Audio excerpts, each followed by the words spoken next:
이 땅을 살아가는 사람은 삶의 목적이 없이 살아가는 사람이 있고요, 삶의 목적을 가지고 살아가는 사람들이 있습니다.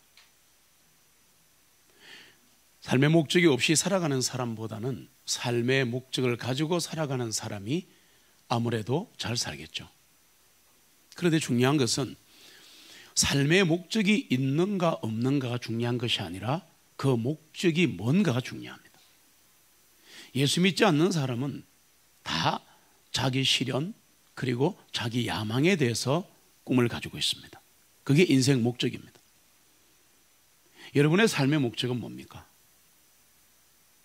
어릴 때부터 삶의 목적이 확실하면 흔들리지 않고 갈 수 있는 거죠. 나이가 30이 넘었는데 왜 제가 30을 자르는 줄 아세요? 동서양 공이 29을 어른이 되는 나이로 보더라고요. 결혼했든 안 했든 중요하지는 않습니다. 그래서 인생의 옛날에는 60이었으니까 절반을 보는 것 같아요. 30이 넘었는데 인생의 목적이 없이 먹고 사는 게 목적이다. 참 비참한 인생입니다. 그런데 우리에게는 항상 의문이 있습니다. 그러면 먹고 사는 문제가 안녕하다 말입니까?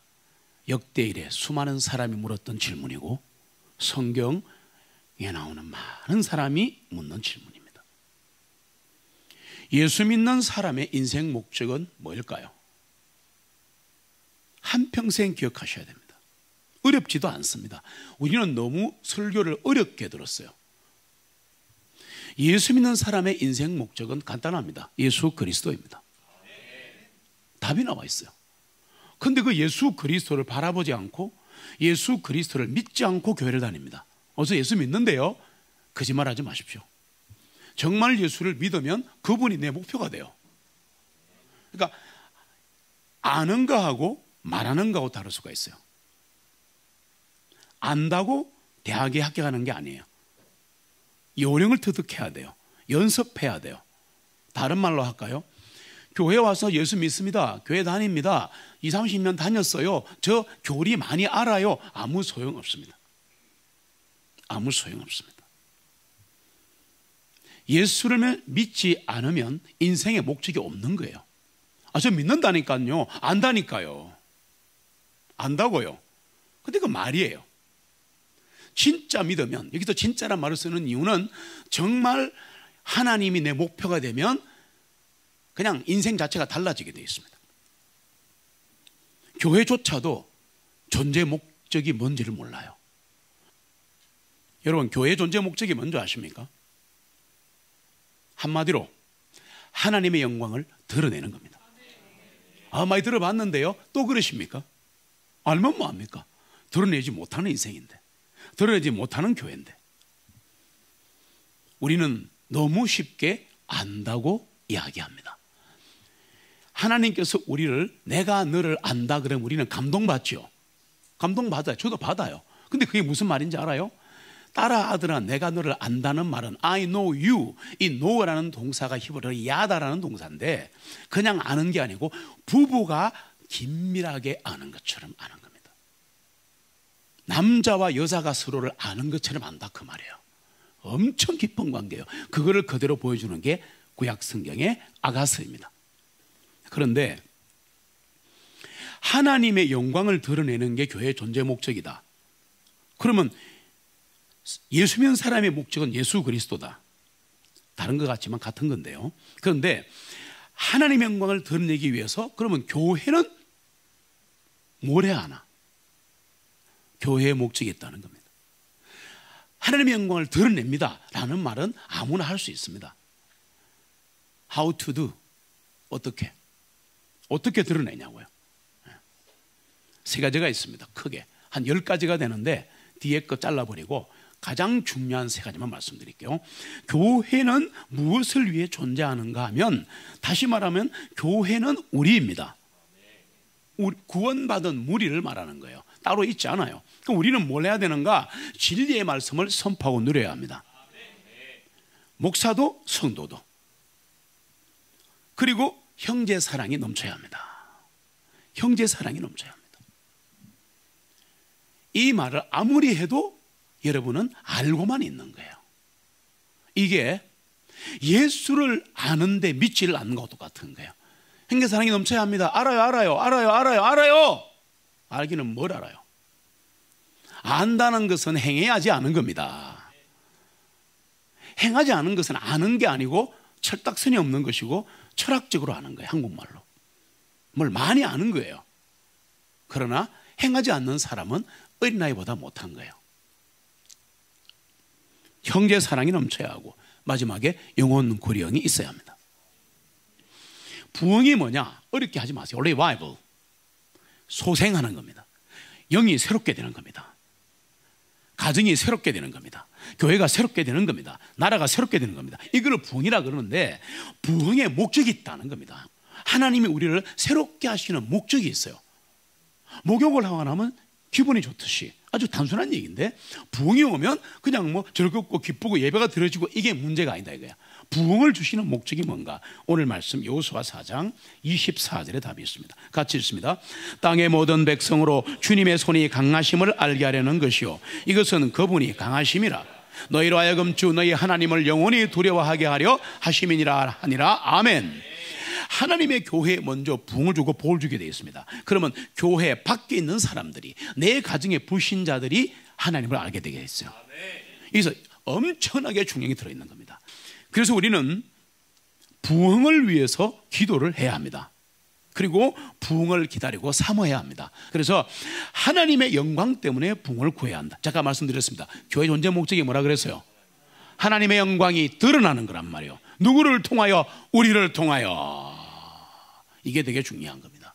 그런데 부흥에는 우리를 통하여 영광이 드러나는 것만 있는 게 아닙니다. 하나님의 파워, 하나님의 권능이 임하게 돼 있어요. 그러면 기적이 일어나요. 질병이 고쳐져요. 질병이 고쳐지고 막 물질의 복을 받고 막 뭐 이런 것이 중요한 건 아닌데, 이거 주시면서 주님이 나는 주니라 그 표현을 하고 싶은 거예요. 해주고 영광 받으시는 거예요. 그래서 구약 시대는 하나님께서 이스라엘을 택하셨습니다.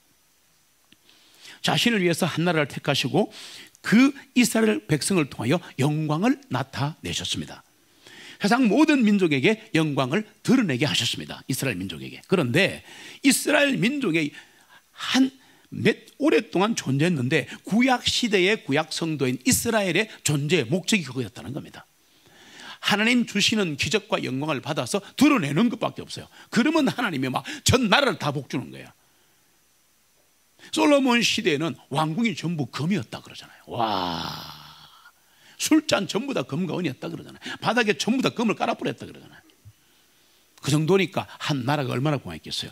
전 세계에서 이스라엘을 보러 왔다 그러지 않습니까? 솔로몬의 시바의 왕까지 이집트에, 그리고 먼 나라에서 인도에서도 보러 오고 막 그 정도로 전 세계가 이스라엘을 존경하고 막 부러워하는 나라가 됐다는 거 아닙니까?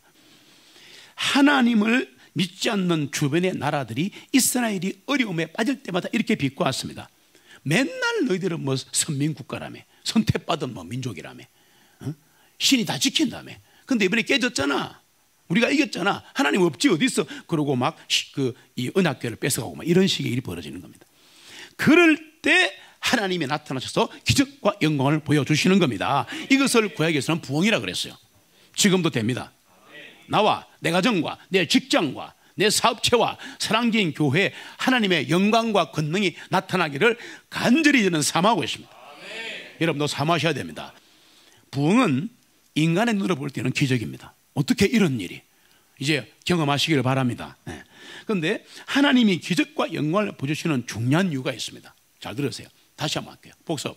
교회의 존재 목적이 뭐라 그랬어요? 하나님의 영광이 드러나는 거라 그랬죠. 교회를 통해서. 그런데 그 영광을 보여주시는 이유가 있단 말이에요. 그게 뭐냐? 세상 모든 나라들이 주의 손이 강력하심을 알아라 이거야. 주님이 살아계심을 봐라 이거야. 사랑진 교회를 통해 이루어지기를 저는 간절히 소원합니다. 그래서 부흥의 가장 중요한 목적은 뭐냐? 다른 거 없어요. 하나님의 영광과 권능이 드러나는 겁니다. 우리는 하나님의 이름이 더럽혀지고 하나님을 부인하는 시대에 살고 있습니다. 참 힘듭니다. 그런데 하나님의 이름이 회복되고 그분의 영광이 나타나는 것을 보고 싶으시다면 부흥을 위해 기도해야 합니다. 부흥을 위해 기도하면 어떤 일이 벌어지는가? 성령님이 여기 오십니다. 답입니다. 이건 에스컬레이터입니다.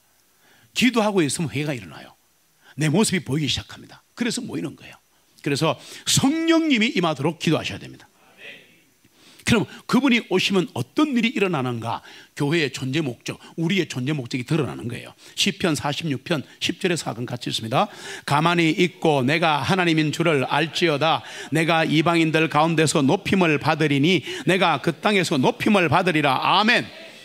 세상 모든 민족에서 높임을 받으시는 거야. 성령님이 오시면 그렇게 된다고. 부흥이 일어나면 교회 밖에 있는 사람들이, 교회를 우습게 하던 사람들이 교회를 다시 보게 되는 겁니다. 우와, 교회가 이런 줄 몰랐다. 와, 교회가 헌금이나 받아 먹고 꼭 그 말 하잖아요. 어머, 맨날 천국 지옥 간다 그러고 그 소리나 하더니 교회에 이런 일이 있구나. 우와 하고 된다, 그 말입니다. 성경에 나온 대로 된다, 그 말이에요. 그런데 중요한 것은 이 일을 할 수 있는 분은 하나님밖에 없으시다. 우리는 못한다. 우리는 못한다. 여러분, 우리는 10년, 20년, 30년 걸릴 일을 하나님은 딱 몇 달이면 가능하신 거예요. 어떨 때는 한 번에 가능하신 분이에요. 예. 여러분, 삐뚤어지고 왜곡된 이 시대 가운데 하나님의 권능을 나타내시고 영광을 나타내려고 함께 기도합시다. 기도해야 합니다. 그래서 하나님을 위해서, 그분의 영광을 위해서 성령님을 보내달라고 기도해야 합니다. 부흥은 교회뿐 아니라 세상에도 중요한 일입니다. 진짜 부흥이 일어나면 교회부터 우선 새롭게 된 다음에 이 불길이 밖으로 나간다고 성경이 증거합니다. 네, 우리 한번 해봅시다. 네, 그러면 부흥은 교회에 어떤 결과를 가져오는가? 목적은 얘기했습니다. 어떤 결과를 가져오는가? 교회로 하여금, 우리로 하여금 살아계신 하나님이 여기 계시구나. 여기 계시구나. 내와 함께 하시는구나. 내 가정에 함께 하시는구나. 사랑적인 교회와 같이 가시는구나. 이거를 경험한다는 거예요. 와, 이 이상 뭐가 있겠어요? 예? 여호수아 3장 10절 같이 읽습니다. 이로써 너희는 살아계신 하나님께서 너희 가운데 계심을 알지니 그분께서 너희 앞에서 가나안 사람들과 헷 사람들과 히위 사람들과 브리스 사람들과 기르가스 사람들과 아모리 사람들과 여부스 사람들을 반드시 쫓아내시리라. 아멘. 그러면 어려운 브리스, 가리스가스 이리부터 됩니다. 안 중요합니다. 중요한 건 뭐냐? 하나님이 너희 가운데 계신다.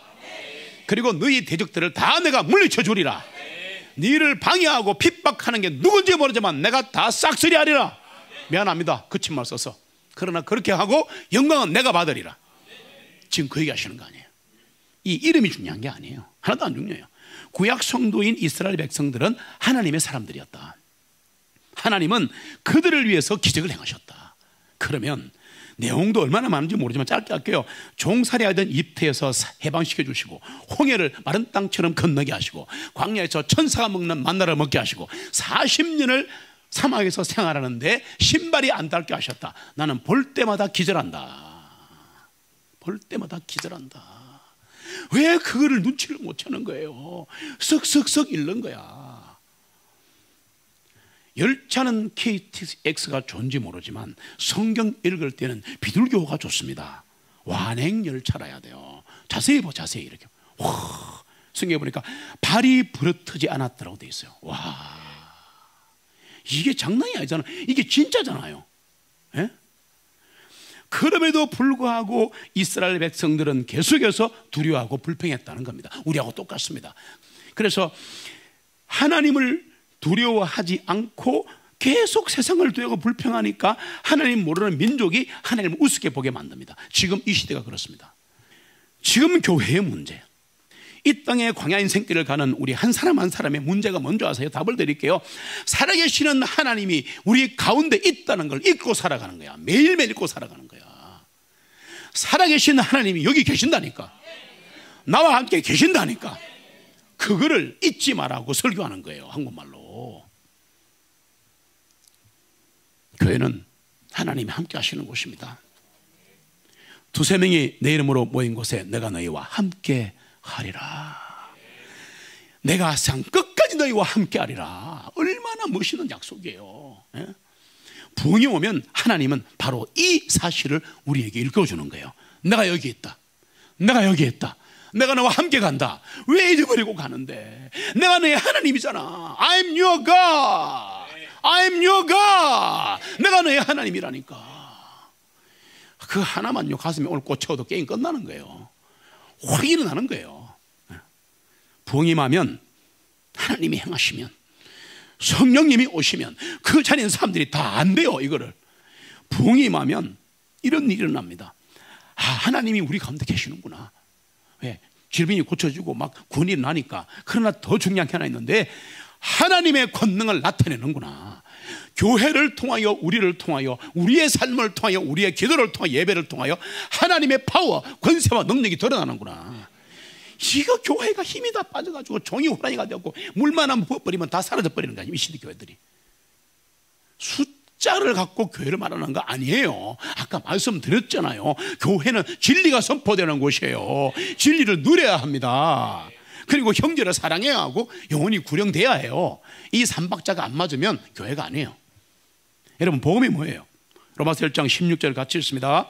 내가 그리스도의 복음을 부끄러워하지 아니하나니 이 복음은 모든 믿는 자들을 구원에 이르게 하시는 하나님의 능력이 되기 때문이라. 먼저는 유대인에게 또한 그리스도인에게로다. 아멘. 복음은 하나님의 사상이나 단순한 진리가 아니에요. 복음은 권능이에요. 하나님의 권세와 능력이에요. 예. 교회가 뭔가? 여러분, 교회가 뭔가? 목적은 말씀드렸습니다. 그럼 여러분, 교회가 뭐예요? What is the church? 교회가 뭐예요? 교회가 뭐냐? 교회가 뭐냐? 교회는 생명이에요. 그거라지. 예수 생명이 여기 있는 거야. 예수 생명을 받은 사람들이 버글버글한 거야. 그러니까 막 뜨거운 거야, 이게. 예배도 뜨겁고 막 그런 거야. 그리고 교회는 권능이에요.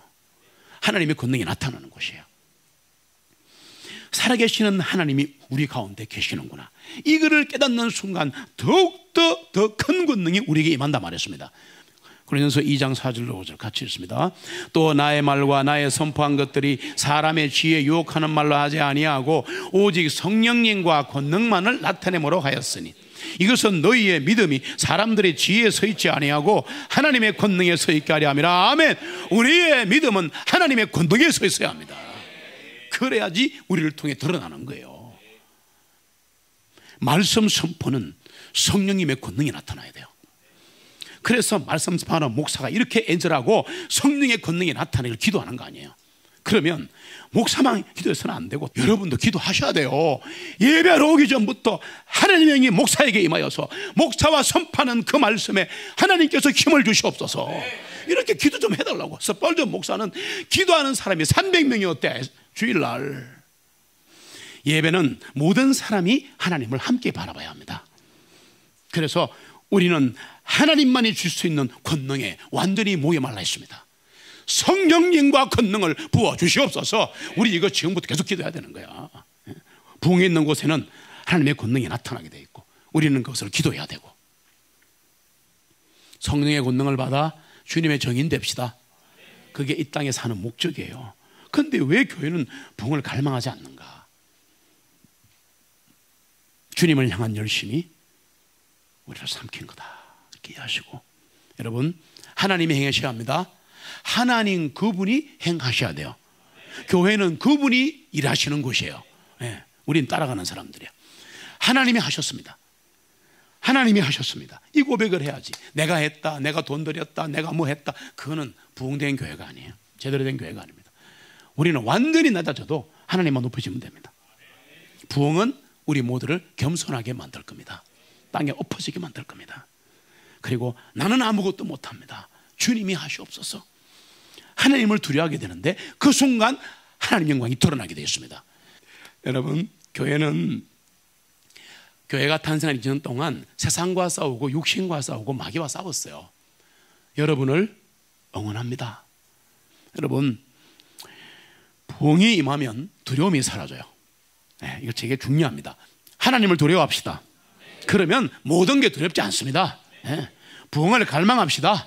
갈망해야 하나님을 바라보게 되었습니다. 여러분, 다른 것 다 잊어도 돼요. 오늘 말씀 선포한 거 다 까먹어도 됩니다. 하나만 갑시다. 하나만. 나에게 필요한 것은 나를 도우시고 격려하시기 위해 살아계신 하나님이 여기 계시는구나. 그분이 여기 계시는구나. 교회와 함께 하시는구나, 내 가정과 함께 하시는구나, 이것만 되면 됐어요. 이것만 되면 됐어요.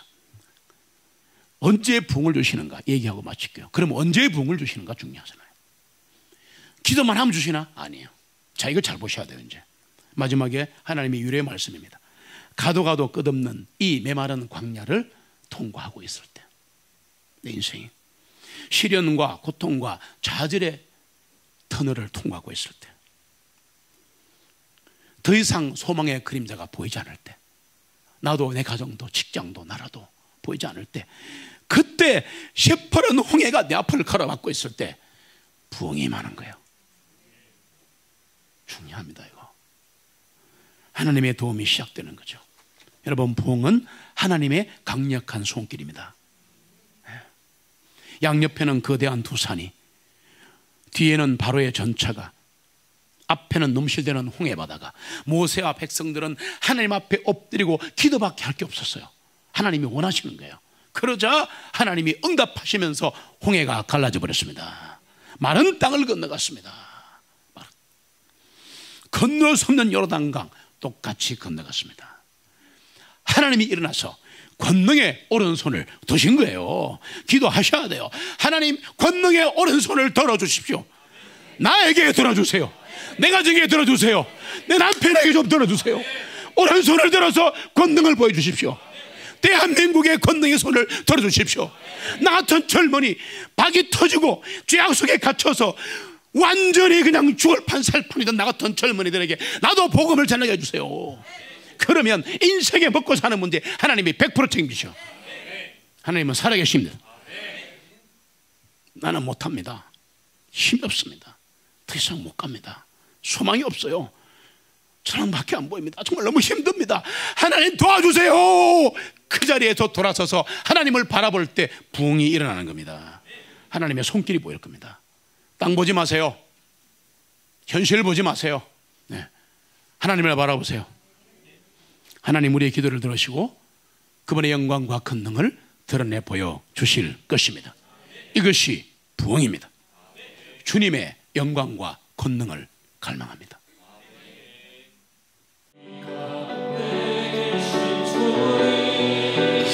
주님 이곳에 계십니다.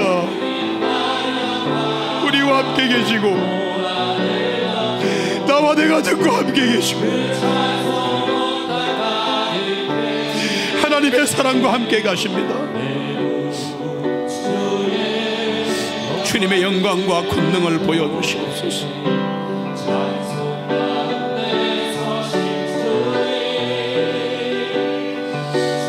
주님의 얼굴 온 세상 향하는 권능의 발을 드셨네. 주의 영광 이곳에 가득해. 우린 선해 주님과 함께 찬양하며 우리는 전진하리.